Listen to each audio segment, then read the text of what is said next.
আসসালামু আলাইকুম রহমতুল্লাহ। আপনি কি কখনো লক্ষ্য করেছেন কিছু মানুষ সবসময় বলে থাকে হবে না, আমি পারবো না, সময় খারাপ, আমার ভাগ্যই খারাপ। আর আশ্চর্যজনকভাবে তাদের জীবনও ঠিক এমনই ঘটে থাকে। কারণ কঠিন একটি সত্য হইল নেগেটিভ টক অর্থাৎ নেতিবাচক কথা এটা শুধু একটা শব্দ নয়, এটা আপনার ফিউচারকে ডিজাইন করে থাকে। আজ আমরা জানব ইসলাম এবং বিজ্ঞান উভয় দৃষ্টিকোণ থেকে কেন নেগেটিভ টক অ্যান্ড থটস অর্থাৎ নেতিবাচক কথা এবং চিন্তা এটা সাকসেসের জন্য বড় শত্রু। আপনারা জানেন, যারা নিয়মিত আমাদের ভিডিও দেখেছেন, আমরা সাকসেস লাইফের জন্য একটি প্রেসক্রিপশন নিয়ে কথা বলছিলাম, যেখানে 3টি করণীয় এবং 3টি বর্জনীয়। ইতিমধ্যে আমরা 3টি করণীয় নিয়ে 3টি আলাদা আলাদা ভিডিও দিয়েছি এবং 3টি বর্জনীয় প্রথম 2টি আমরা ভিডিও শেষ করেছি। আজকে আমরা 3য় নম্বর নেগেটিভ টক অ্যান্ড থটস নেতিবাচক কথা এবং চিন্তা, আজকে আমাদের সাকসেস লাইফের প্রেসক্রিপশনের শেষ ভিডিও। তো চলুন আমরা শুরু করি। নেগেটিভ টক অর্থাৎ নেতিবাচক কথা আসলে কি? নেগেটিভ টক মানে হইল নিজেকে ছোট করা, সবসময় খারাপ দিক দেখা, হতাশা ছড়ানো, ভয় ও সন্দেহের কথা বলা, ভবিষ্যৎ নিয়ে খারাপ ধারণা করা। এটাই হলো নেগেটিভ কথা। মনে রাখতে হবে, আপনি যা বারবার বলেন ব্রেন সেটাই বিশ্বাস করে নেয়। বিজ্ঞান বলে, নিউরোসায়েন্স রিসার্চ বলে, নেগেটিভ কথা বললে ব্রেন কর্টিসল অর্থাৎ স্ট্রেস হরমোনকে বৃদ্ধি করে। এতে কি হয়? এতে কনফিডেন্স কমে, ফোকাস কমে যায়, ক্রিয়েটিভিটি বন্ধ হয়, ডিসিশন মেকিং দুর্বল হয়। তার মানে বারবার নেগেটিভ চিন্তা ব্রেনের ওয়ারিং বদলে দেয়। অপরদিকে পজিটিভ সেলফ টক এটা মানুষকে 30 থেকে 40% বেশি প্রোডাক্টিভিটি নিয়ে আসে। রাসূল সাল্লাল্লাহু আলাইহি সাল্লাম বলেছেন, লা তাকুল লাউ ইন্নী ফাআলতু কাযা ওয়া কাযা। শুধু হাই আফসোস বলো না, বরং বলতে হবে আল্লাহ যা চাইছেন তাই হয়েছে। আরেক হাদিসে রাসূল বলছেন, আল কালিমাতু তাইয়্যিবা সাদাকা, অর্থাৎ ভালো কথা এটা সদকার সমতুল্য। পজিটিভ কথা এটা ইবাদত। কোরআন কারিমে আল্লাহ সুবহানাহু ওয়া তাআলা ইরশাদ করেন, ওয়াকুলু লিন-নাসি হুসনা, মানুষের সাথে উত্তম কথা বলো। আর সবচেয়ে পাওয়ারফুল হাদিস হইল, আনা ইনদা যান্নি আবদি বি, বান্দা আমার সম্পর্কে যেমন ধারণা করে আমি তেমনই আচরণ করে থাকি। অর্থাৎ positive expectation equal to আল্লাহস help, negative expectation equal to distance.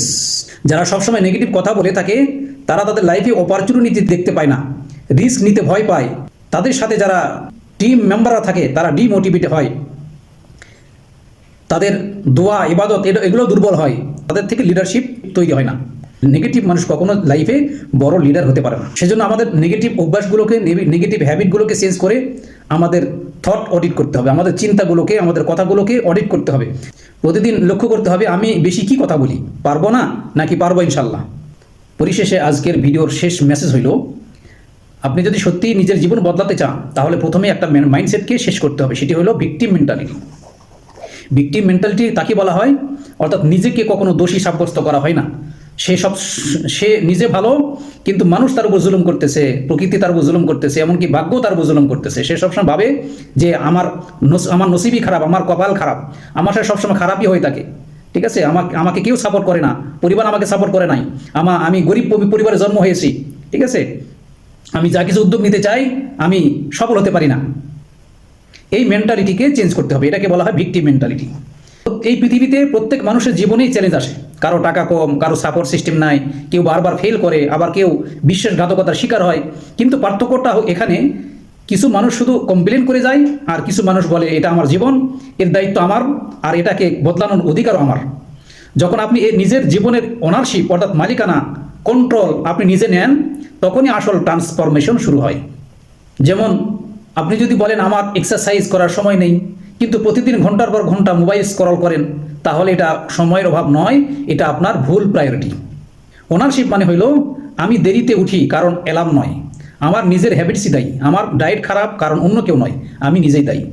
তো এই এক্সকিউজেস ভিকটিম মেন্টালিটিকে চেঞ্জ করার জন্য আপনাকে একটা কার্যকর স্টেপ নিতে হবে। প্রতিদিন সকালে আয়নার সামনে দাঁড়িয়ে নিজেকে জোরে বলতে হবে, আমি আমার জীবনের মালিক। আমি এক্সকিউজেস নয়, সলিউশন খুঁজি।